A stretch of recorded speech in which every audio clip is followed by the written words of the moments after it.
दोस्तों, आपको ये बातें जानकर हैरानी होगी कि एक इंसान अपने पूरे लाइफ में करीब 25 साल सोने पर बिता देता है। आखिर सोने के दौरान हमारे शरीर में ऐसा क्या होता है और क्यों एक स्पोर्ट पर्सन, सेलिब्रिटी से लेकर दुनिया के बड़े बड़े बिजनेसमैन तक अपने नींद पर विशेष ध्यान देते हैं। इन सभी सवालों के जवाब जानेंगे आज के इस वीडियो में।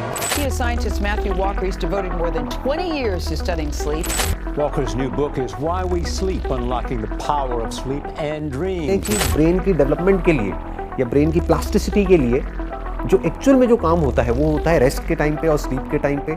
और people who do not get consistent good quality sleep have increased levels of cortisol, they have increase in metabolic syndrome, blood glucose level, inflammatory state. It's important.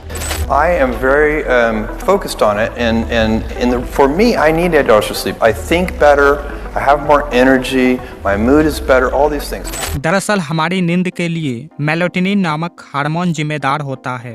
सूरज के ढलने के साथ ही शाम के समय ये हमारे मस्तिष्क से रिलीज होने लगता है और हमारे डेली सोने के रूटीन के आधार पर यह अधिक मात्रा में हमारे ब्लड में रिलीज होता है और ये हमारे माइंड और बॉडी को ये सिग्नल पहुंचाता है कि अब हमारे सोने का टाइम आ गया है और हमारा शरीर थोड़ा थका हुआ महसूस करने लगता है। हम कुछ भी करने के हालत में नहीं होते हैं और हम सोने के लिए बेड पर चले जाते हैं। अब यहाँ से हम स्लीप को 4 स्टेज में बांट सकते हैं। Stage 1 light sleep, stage 2 moderate sleep, stage 3 deep sleep. इसके बाद आती है स्टेज 4 जिसमें हम सपने देखते हैं। सोने के लिए बिस्तर पर जाने से लेकर हमारी नींद में आने तक हम स्लीप के पहले स्टेज में होते हैं। इसके बाद हमारी स्लीप की स्टेज 2 शुरू होती है जिसमें हमारी सांसें तथा दिल की गति धीमी पड़ने लगती है, हमारी मांसपेशियां शिथिल पड़ने लगती है, साथ ही हमारे शरीर का तापमान भी थोड़ा कम हो जाता है जिससे हमें शरीर के ऊपर चादर लेने की जरूरत पड़ती है।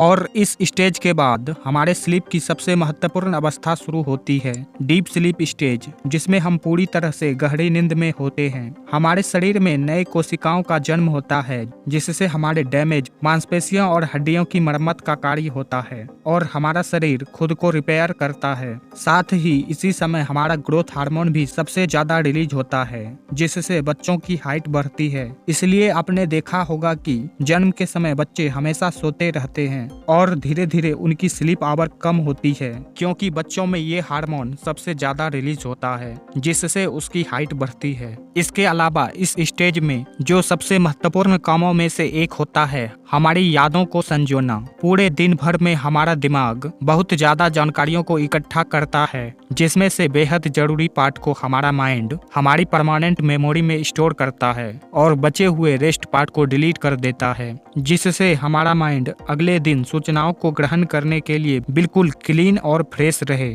शोधकर्ताओं ने साबित किया है कि एक अच्छी नींद के बाद लोग जानकारियों को बनाए रखने और याददाश्त के आधार पर काम को बेहतर तरीके से कर पाते हैं। मतलब what you are saying is कि अगर पूरे दिन कोई इंसान पूरी मेहनत करता है, चाहे वो फिर फिजिकल एफर्ट हो चाहे मेंटल एफर्ट हो, जैसे स्टूडेंट्स नॉर्मली क्या करते हैं, बहुत पढ़ाई करते हैं या कुछ भी कोई भी एफर्ट करते हैं, तो उसका जो एक्चुअल में जो रिजल्ट आना था वो आना था नींद में, गहरी नींद में। और अगर उन्होंने पूरी रात या ये कह लो रात को 2-3 बजे तक अपना फ़ोन पे लग करके जो मेलाटोनिन डिस्टर्ब कर दिया है तो वो सारा किया कराया बेकार हो गया। इसके बाद स्लीप की चौथी अवस्था आती है जिसमें हम सपने देखते हैं। हमारी आईज तेजी से रोटेट करते रहती है, इसलिए स्लीप की इस स्टेज को रैपिड आई मूवमेंट स्लीप भी कहते हैं। इस फेज में हमारा माइंड दिन भर किए गए एक्टिविटी और चित्रों के माध्यम से प्रोसेस कर रहा होता है और लगभग इससे मिलते जुलते सपने हम देखते हैं। हमारी नींद में इसी 4 स्टेज का साइकिल चलता रहता है जो हमारी बॉडी के लिए बेहद जरूरी होता है। और जैसे ही सूर्य की रोशनी हमारे बॉडी पर पड़ने लगता है जिस वजह से हमारे माइंड को दिन के हो जाने का सिग्नल चला जाता है और हमारा माइंड स्लीप हार्मोन मेलाटोनिन को रिलीज करना बंद कर देता है और एक स्ट्रेस हार्मोन कोर्टिसोल एक्टिवेट कर देता है और यही हमें नींद से बाहर निकालने का काम करता है। इसी के साथ हमारा शरीर सुबह सुबह बिल्कुल रिलैक्स और फ्रेश होता है और हमारा माइंड न्यू सूचनाओं को ग्रहण करने के लिए रेडी रहता है। तो इस वीडियो में आपने जाना कि नींद हमारे लिए कितना जरूरी होता है। आशा करता हूँ कि आपको जरूर कुछ सीखने को मिला होगा। मिलते हैं अगले इसी तरह के किसी और यूनिक इंफॉर्मेटिव वीडियो के साथ। तब तक के लिए मुझे दीजिए इजाजत।